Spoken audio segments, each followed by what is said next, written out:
Traga um mensageiro! Sai do caminho!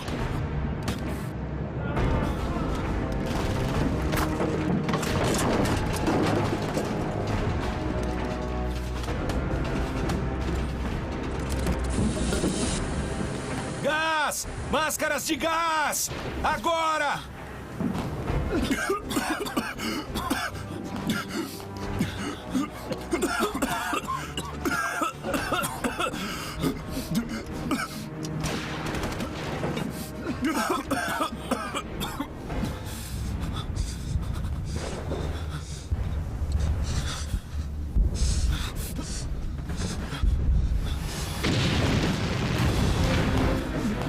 A minha máscara não veda!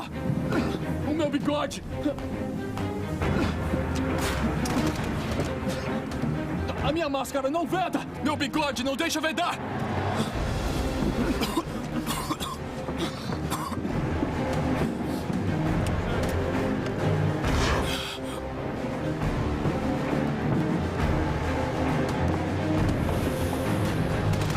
Já acabou? Está seguro? Já dissipou?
Em um período de 30 anos, de 1914 a 1945, mais de 60 milhões de pessoas morreriam no mais sangrento conflito que o mundo jamais assistiu. E tudo começou nas favelas de Viena.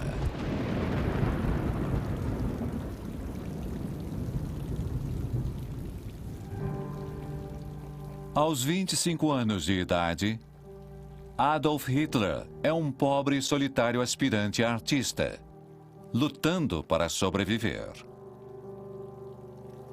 Seus pais morreram, deixando-o totalmente só no mundo. Ele era uma alma solitária. Queria ser artista, mas não conseguiu entrar na escola de artes e acabou indo morar em uma pensão.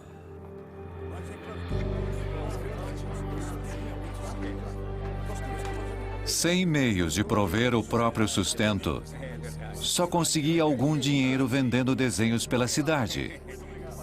Por quase nada.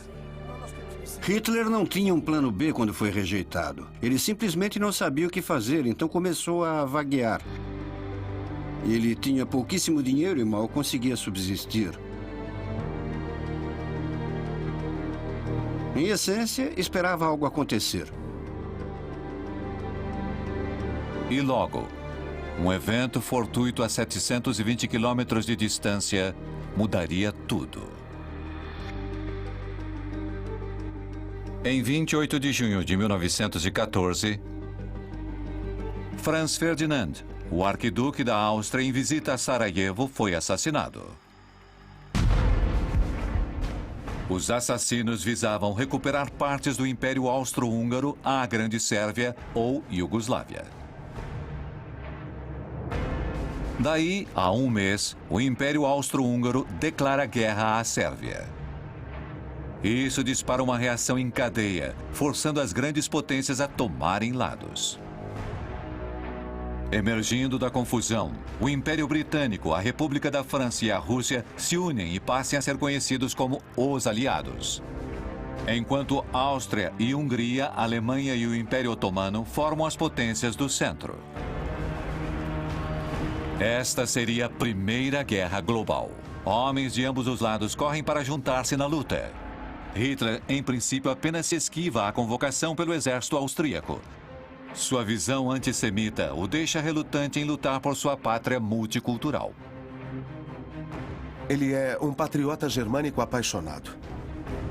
Preso na diversidade multiétnica e cultural do Império dos Habsburgos. Como austríaco, era pan-germânico. Mas o exército austríaco acaba forçando Hitler a se alistar. Ele tenta o exército austríaco, mas não passa no teste físico. Foi considerado inapto para carregar um rifle. Livre da convocação austríaca, Hitler se volta para a Alemanha. Ele é aceito pelo exército alemão, que pretendia formar a maior força de combate que o mundo já havia visto.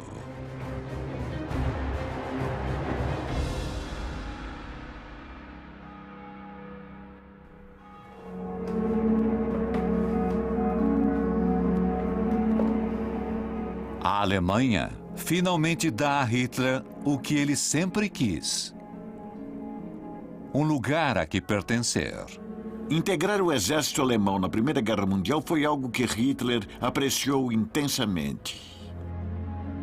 Existia uma maré de patriotismo e Hitler é tragado por ela.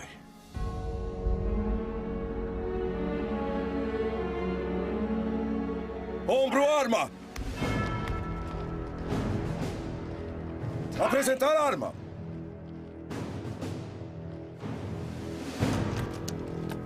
Durante o mês de agosto de 1914, Hitler é treinado como soldado no exército alemão. O exército alemão era considerado o melhor do mundo. Uma força considerável, bem equipado, bem treinado e muito bem liderado. Ser parte do exército alemão foi algo que Hitler amou profundamente.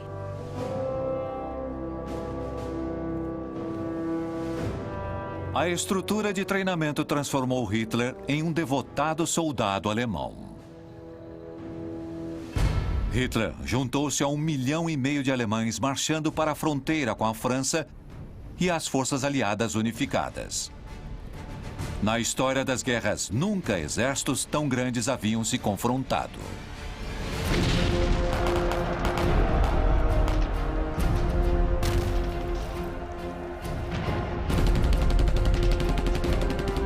se olhar para a Primeira Guerra Mundial, trata-se de metralhadoras e todo tipo de novas máquinas de matar. É o início do século XX, a era da tecnologia. Não se tratava mais de homens a cavalo. Essa foi uma guerra motorizada. O armamento avançado transforma o conflito em um massacre. 230 homens eram mortos a cada hora. Uma morte a cada 15 segundos. Eles descobriram que, mesmo cavando trincheiras rasas e usando metralhadoras, tropas pouco numerosas podiam deter grandes forças de ataque. Era importante impedir que os invasores passassem. Assim, as trincheiras surgiram e acabaram por se estender por todo o caminho até o Mar do Norte. De outubro a novembro de 1914, vimos a linha de trincheiras cruzando 700 quilômetros do Mar do Norte até a Suíça. As trincheiras somaram 40 mil quilômetros. O suficiente para dar a volta ao mundo. Logo depois da guerra começar, ambos os lados descobriram que podiam se entrincheirar e o outro lado não podia expulsá-los. Podiam fazer o inimigo recuar alguns quilômetros, mas apenas a um custo horrendo. Por causa disso, a guerra atolou nos lamaçais do norte da França.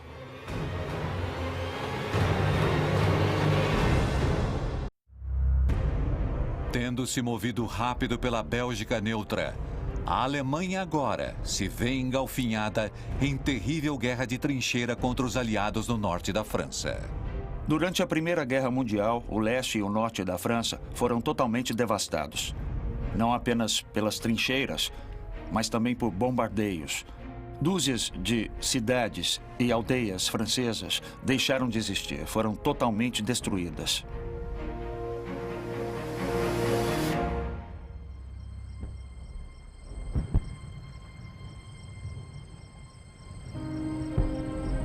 O comandante de um pelotão do exército francês é um dos primeiros feridos. Mas ele retorna ao campo determinado a conseguir vantagem ante as potências do centro. Seu nome era Charles de Gaulle.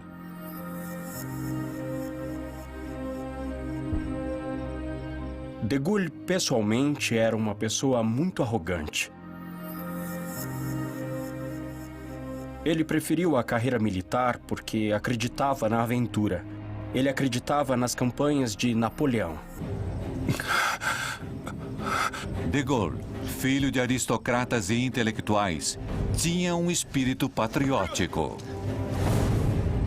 Primeiramente, ele se notabiliza por sondar o campo de batalha, entrando em território inimigo para espionar os alemães.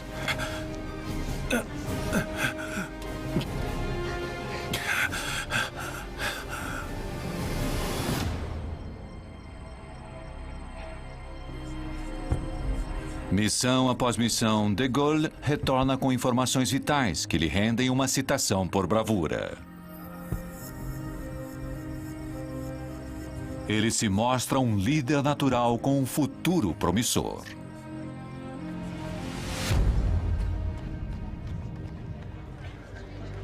Em Londres, outro jovem militar está convencido que pode quebrar o impasse no norte da França. Ele chega até o barman e diz, olha, eu gostaria muito Nascido em uma das mais ricas famílias da Inglaterra, ele galga degraus na carreira com velocidade incomum. Ele se torna o primeiro Lorde do Almirantado Britânico. Seu nome era Winston Churchill. Churchill tinha enorme autoconfiança. E é fácil ver por que era assim. Ele era filho de Lord Randolph Churchill, um político brilhante. E assim Churchill, desde bem jovem, via-se quase como, por direito divino, desempenhando um papel de liderança na política. Churchill elabora um plano ousado que certamente mudaria a sorte dos aliados. Em 1914, Winston Churchill era o garoto prodígio da política britânica. Todos concordavam que ele era um gênio, inclusive ele mesmo.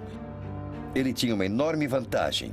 Era o único no governo que entendeu a guerra. E se nós enviássemos a frota ao sul pelo Mar Negro? Suprir os russos? Sim, exatamente. Não há como. É claro que há. Por Galípoli. Galípoli? Não. Essa é a nossa entrada. Com o devido respeito, estamos aqui para prover informações. E é isso que nós estamos fazendo. Muitos com quem Churchill trabalhava o achavam contraditório, independente e destemido. Era tido como alguém a se observar. Seus amigos diziam para observá-lo por ser ele tão talentoso e seus inimigos diziam para observá-lo por ser ele perigoso.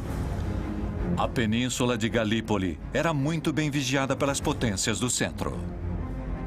O plano de Churchill era atravessar o apertado estreito e tomar Constantinopla, avançando até a Rússia. Assim, os aliados poderiam suprir as tropas russas e fortalecer o fronte leste. Sendo bem-sucedido, os aliados poderiam inverter a maré da guerra e esmagar as potências do centro.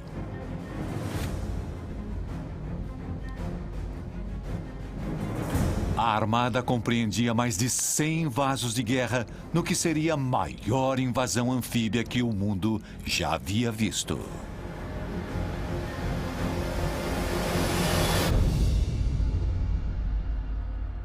Em Londres, Churchill aguardava notícias de sua frota de ataque.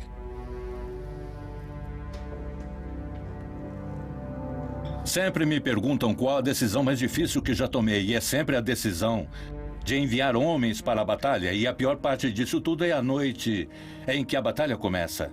Porque você sabe, você só espera por algo, e sabe disso, e em poucas horas, você começa a receber chamados do campo de batalha, de seus comandantes no campo, que vão te dizer quantos jovens soldados já morreram.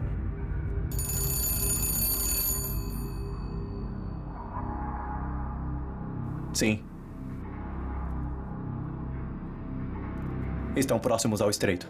Devem começar a travessia agora. Vão conseguir. 4 barcos afundaram. Outro está em chamas. Bem, perdas eram esperadas. A frota pede permissão para retornar. Senhores, devem avançar a qualquer custo. Isso é guerra.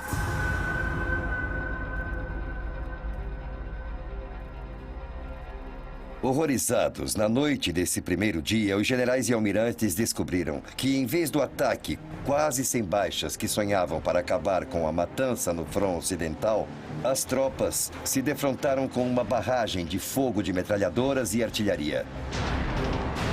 As baixas foram pavorosas. Logo, o mar se tornou vermelho de tanto sangue. As perdas dos aliados incluíam ainda Austrália, Nova Zelândia, França, Índia e Inglaterra, que foram imensas. No total, 56 mil homens morreram e mais de 130 mil foram dados como feridos ou desaparecidos.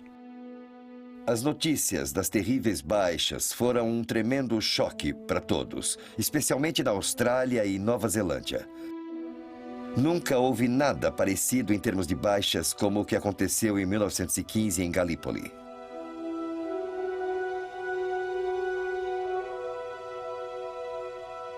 A invasão foi um revés devastador. Quase nenhum território foi ganho. E a rota de suprimentos para a Rússia continuou fechada. Galípoli foi um desastre. É difícil exagerar o dano que isso fez na reputação dele. Achei que ele errou e pagou um preço político terrível. E muitos pensaram que teria sido seu fim. A opinião pública ficou ultrajada com a carnificina. Alguém teria de pagar e todos os dedos apontavam para um homem.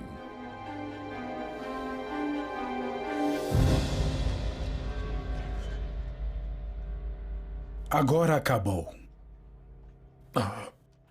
O plano era sólido. Como disse? O plano era sólido. Só o que precisávamos era ter continuado em Receio que frente. seus serviços como primeiro lorde do almirantado não sejam mais necessários. Espero por sua carta de renúncia ao amanhecer.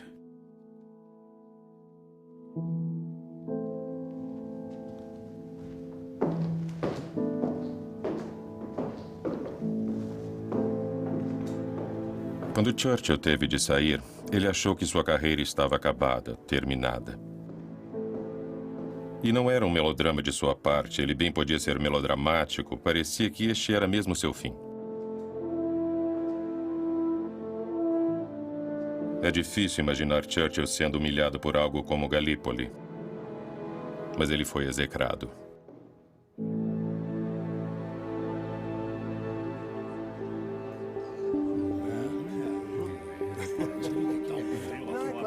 Derrotado e humilhado.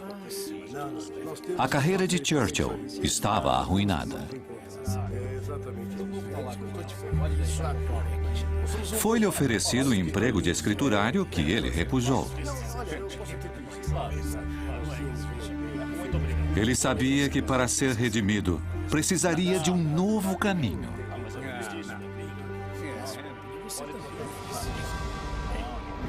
Então Churchill fez o impensável.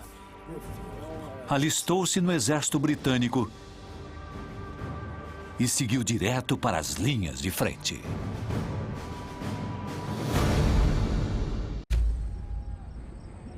Marcoing, França.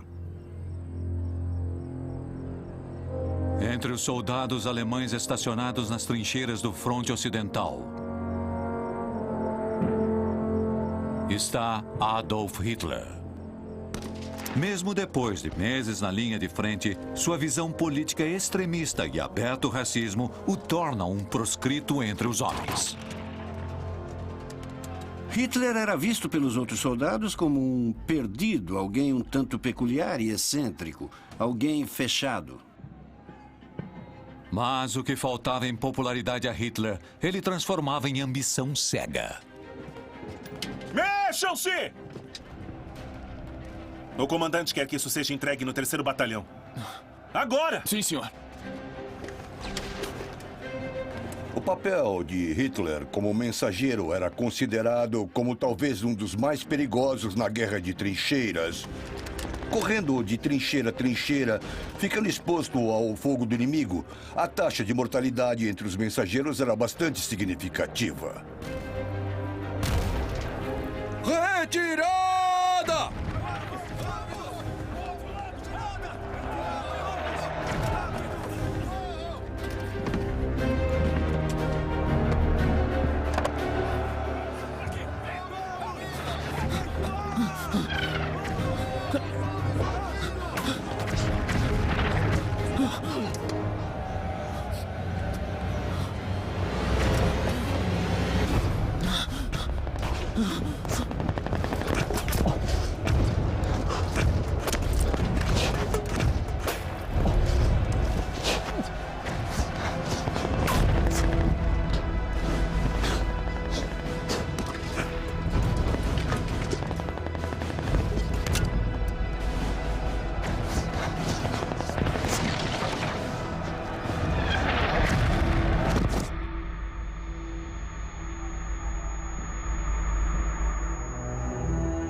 Os alemães estavam em retirada e Adolf Hitler foi ferido. E então ele teve um encontro com o soldado Henry Tandey, um soldado inglês.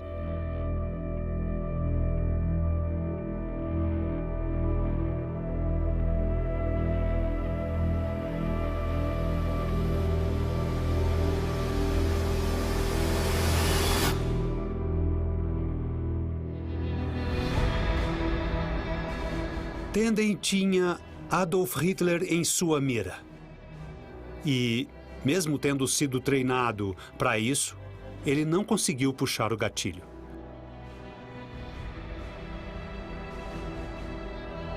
Se Tandey tivesse puxado o gatilho, Adolf Hitler teria morrido no campo de batalha na Primeira Guerra Mundial. E todo o curso da história humana teria mudado.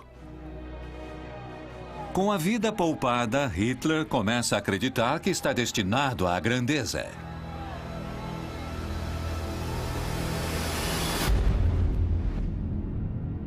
A 10 mil quilômetros dali, a América não tem nada a ver com a guerra na Europa. Eles estão em sua própria guerra contra Pancho Villa. Villa é um general da Guerra Revolucionária do México. Ele realiza ataques ao longo da fronteira sul da América. Os Estados Unidos acabam de anunciar seu apoio ao presidente mexicano inimigo de Villa. Em retaliação, Villa e seus homens apreendem um trem de minério americano.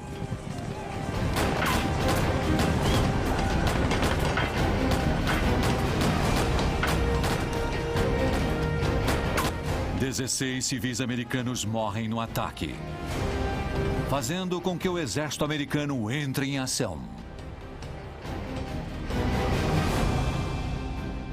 Quase 5 mil soldados americanos cruzam a fronteira com o México para capturar Villa.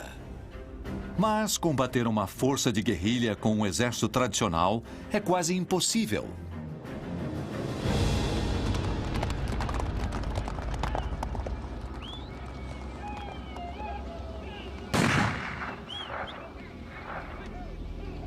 Mas um capitão do exército está determinado a descobrir um modo diferente de lutar. Seu nome é George S. Patton. Chihuahua, México.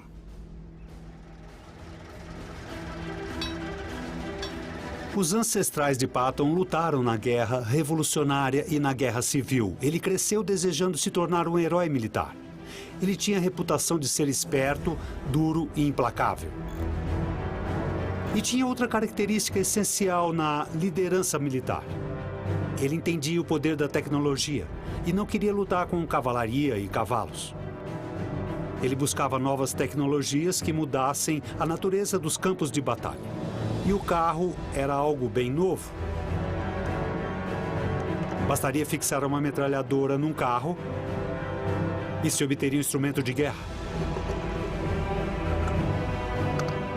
Patton não sabia que estava predestinado a revolucionar a guerra.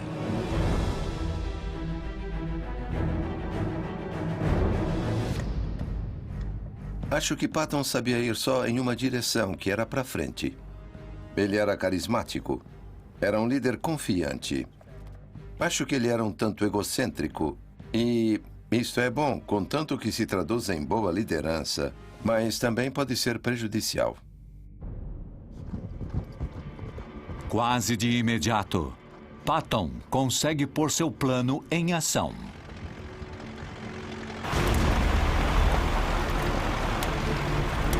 Ele lança um ataque surpresa contra o acampamento de Villa. Mais rápido! Estão escapando! Corre!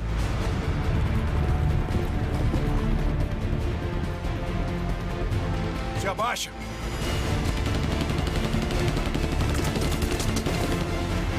Vai, acelera!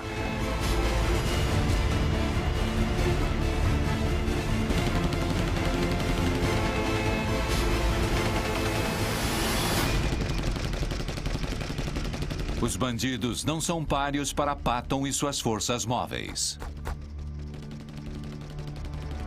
E ao final da luta, 3 homens de Villa estão mortos, inclusive o segundo em comando.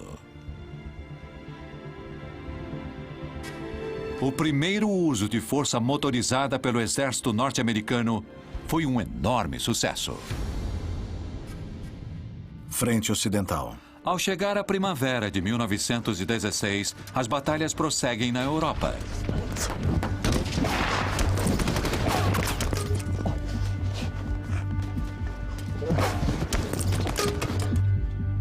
A Primeira Guerra Mundial foi uma das piores e mais sangrentas carnificinas dos tempos modernos. Essa matança é simplesmente incompreensível agora. Sabe, é impossível entender por que os generais acreditavam que a conquista de algumas centenas de metros valia o sacrifício de milhares de vidas.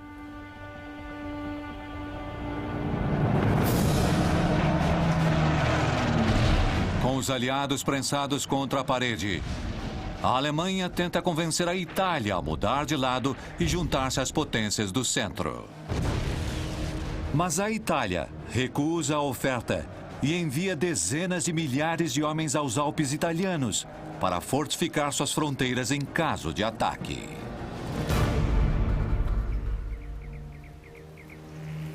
Dentre estes está um atirador de elite, chamado Benito Mussolini. Antes da guerra, Mussolini era um ativista anti-guerra, jornalista e franco-pacifista.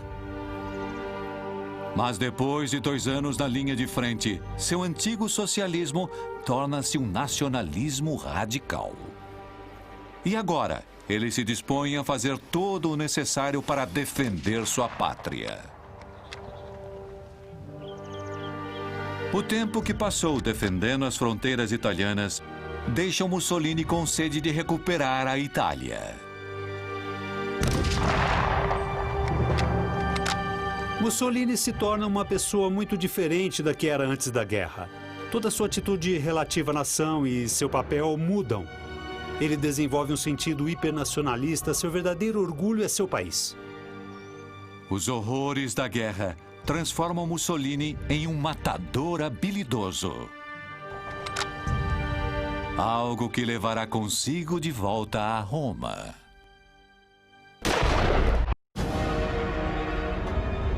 A 10.000 quilômetros do fronte ocidental, um país procura usar a guerra na Europa em seu proveito.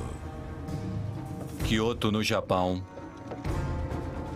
Por 50 anos, o Japão buscava modernizar sua cultura ancestral e ganhar respeito no cenário mundial. O país gastava a ampla maioria de seus recursos reforçando seu poderio militar. Substituir a tradição samurai por um exército moderno acabou se mostrando ser o teste final.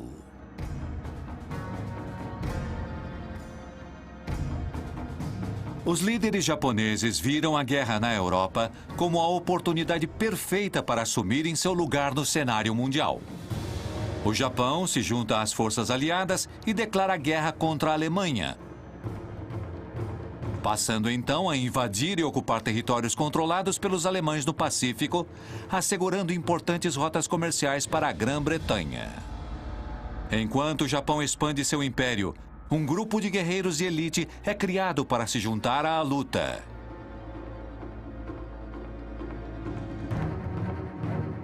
Entre eles está um jovem recruta descendente de samurais.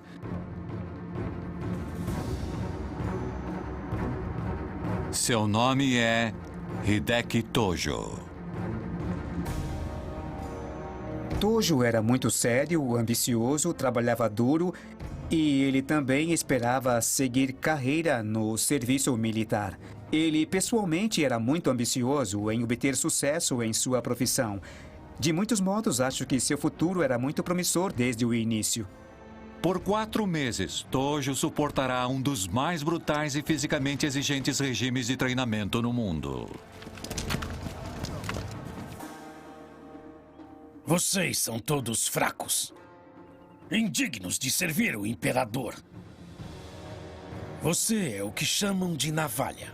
A experiência fortalece Tojo para a batalha e solidifica sua lealdade inabalável ao imperador. Enquanto o Japão flexiona seu poderio militar, na Bélgica o exército britânico se entrincheira, lutando para sobreviver.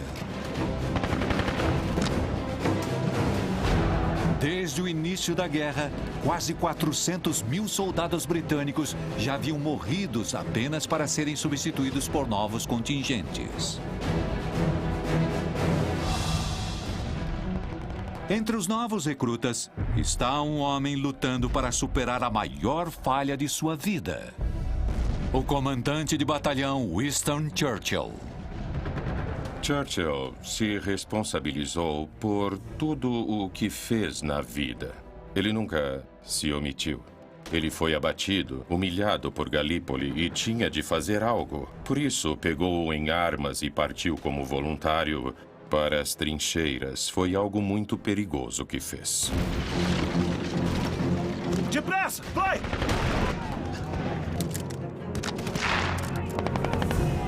Senhor, o segundo pelotão perdeu sua principal trincheira.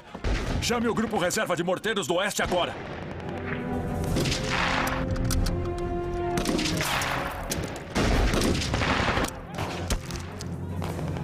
Para Churchill, a experiência foi marcante.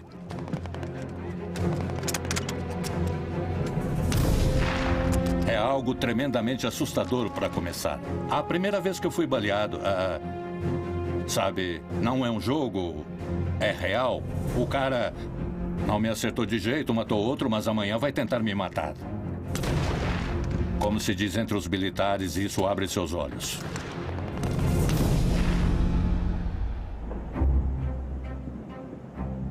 Com as baixas britânicas aumentando, Churchill logo foi promovido. E ele descobre que tem o necessário para liderar homens em batalhas.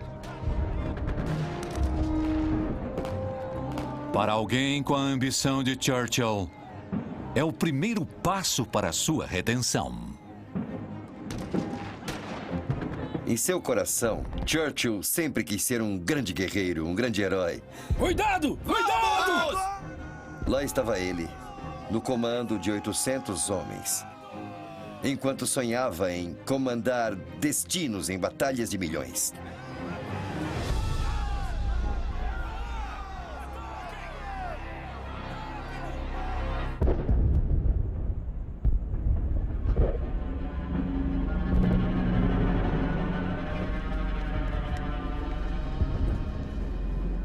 A luta parecia não ter fim. Correio! Até que a Alemanha liberou sua arma mortal. Protejam-se! Protejam-se! Gás! Gás! Vamos! Saiam! Saiam! Vamos!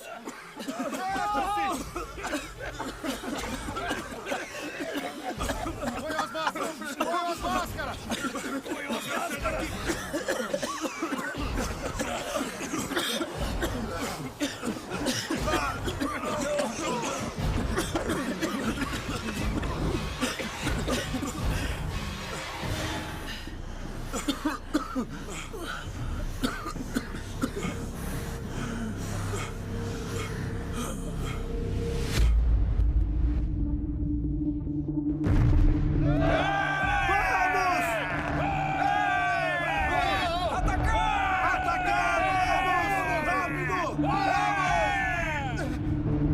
Em segredo total, a Alemanha cria um arsenal imenso de armas químicas mortais. Rapidamente começam a bombardear os canadenses e demais aliados com gases mortais, como o cloro e o fosgênio. Dezenas de milhares de soldados são brutalmente sufocados nas trincheiras. Era para aterrorizar e levava a uma morte horrível. Foi a ilustração perfeita dessa morte em massa que caracterizou a Primeira Guerra Mundial. Com armas químicas em seu arsenal, a vitória alemã parecia certa.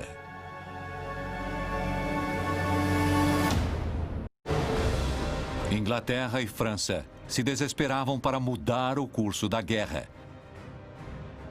E assim, olharam para o único país que poderia finalmente pender a balança a seu favor: os Estados Unidos. Até então, o presidente Woodrow Wilson tinha mantido a América fora da guerra. Wilson reconhecia que o povo americano não queria se envolver nessa guerra, especialmente por ser uma guerra distante envolvendo povos e causas que nada tinham a ver conosco. Francamente, o povo americano não se via mesmo em risco eminente.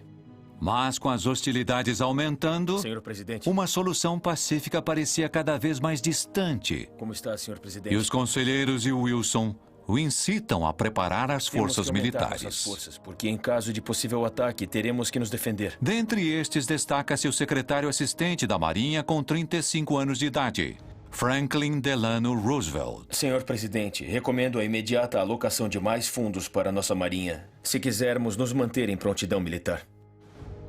Wilson se encontrava cada vez mais perto da guerra. Na primavera de 1915, o cruzeiro britânico Lusitânia foi afundado, com centenas de americanos. E isso era algo a se considerar. Até então era uma guerra europeia, mas agora, nesta mesma guerra europeia, americanos estavam morrendo. O ressentimento americano contra os alemães aumenta e, em 26 de fevereiro de 1917, chega ao ponto de ebulição. Senhor presidente, acho que deveria ver isto imediatamente.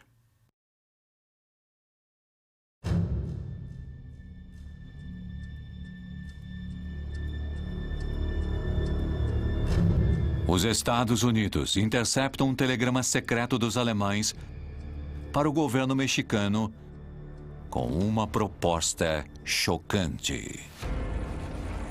Os alemães ofereciam apoio para uma invasão mexicana aos Estados Unidos, reivindicando os territórios dos estados fronteiriços do Arizona, Novo México e Texas. A intenção dos alemães era preocupar a América com a guerra no México, de modo a mantê-la afastada da Europa. Bem, isso acirrou os ânimos dos americanos e com razão. O governo americano liberou o teor da mensagem secreta e quase imediatamente protestos antigermânicos irromperam por toda a América. O telegrama Zimmermann foi uma das coisas mais idiotas que o governo alemão fez. O Texas não se importava com a guerra na Europa, mas agora, de repente, os alemães tentavam devolver o Texas para o México. Chega de alemães. Eles precisavam aprender a lição. O presidente Wilson assina a declaração de guerra em abril de 1917. O plano alemão de manter a América fora da guerra surtiu efeito contrário. O povo americano finalmente estava preparado para a guerra, mas não os militares. Os Estados Unidos tinham um exército com apenas 100 mil homens em armas, enquanto que a Alemanha tinha 4,5 milhões. Os Estados Unidos correm para reforçar seus contingentes, enquanto os poucos com experiência de combate são enviados à França, onde alguns seriam treinados por um promissor jovem capitão. Temos que ficar de olho, sim. Realmente, é muito difícil. George S. Patton recebe um enorme desafio: comandar um batalhão de americanos usando a última inovação militar.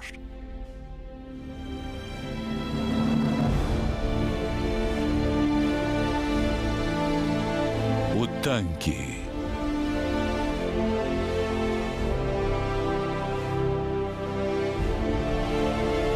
Alguns generais americanos resistiram muito ao tanque porque não queriam se livrar dos cavalos. George Patton entendeu o poder da nova tecnologia da guerra com exército móvel e investiu muito nisso.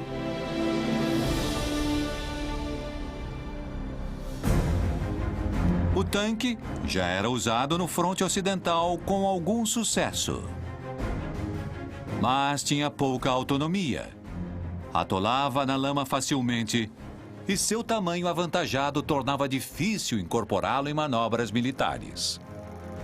Mas onde outros viam desafios intransponíveis, Patton via uma chance de provar que os tanques poderiam quebrar o impasse e tornar a maré favorável aos aliados. Acho que a inovação vem da cabeça e não dos artefatos. Trata-se de como usar a tecnologia disponível. É preciso dar crédito a homens como Patton, que ao lutar na Primeira Guerra Mundial, pensou a respeito. Soube como empregar coisas novas.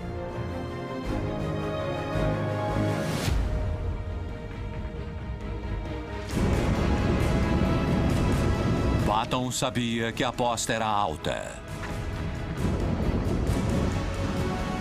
Mas com seu batalhão de tanque, ele estava determinado a vencer a guerra ou morrer tentando. Enquanto isso, com a América se preparando para a guerra, a Alemanha elaborava um plano para eliminar o fronte oriental e retirar a Rússia da guerra.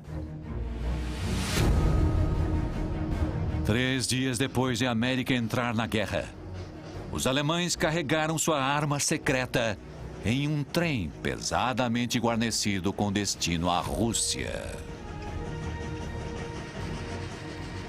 Era uma arma que prometia destruir seus inimigos de dentro para fora.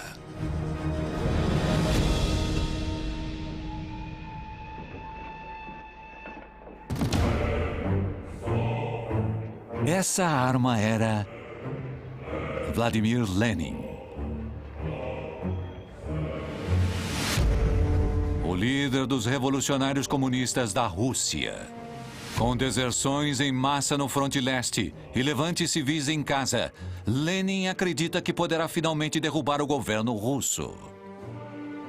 Havia 10 anos que Lenin estava exilado na Suíça, até que os alemães o fizeram retornar à sua casa em um trem com 10 milhões de dólares para iniciar sua revolução.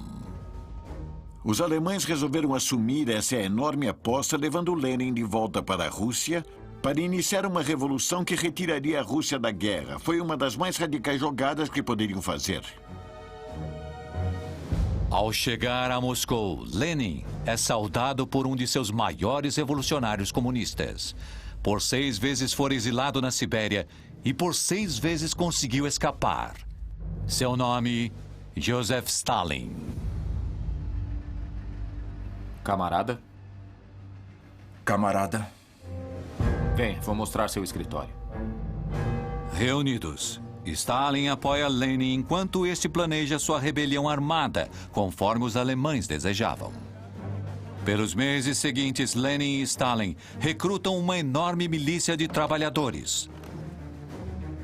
Usando os 10 milhões de dólares do governo alemão, sem alarde vão juntando um estoque de armas até ficarem prontos para agir. Estou preparado para tomar as estações de trem e as comunicações telefônicas. E a guarda do palácio?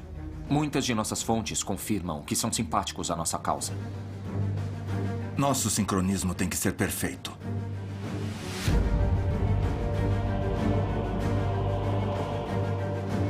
Em 7 de novembro de 1917, o comunismo toma o Palácio de Inverno. Derruba o governo da Rússia e pavimenta o caminho para a União Soviética.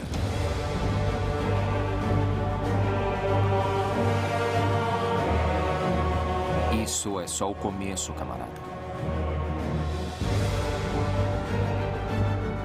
Poucos dias depois, Lenin assina o decreto retirando a Rússia da guerra.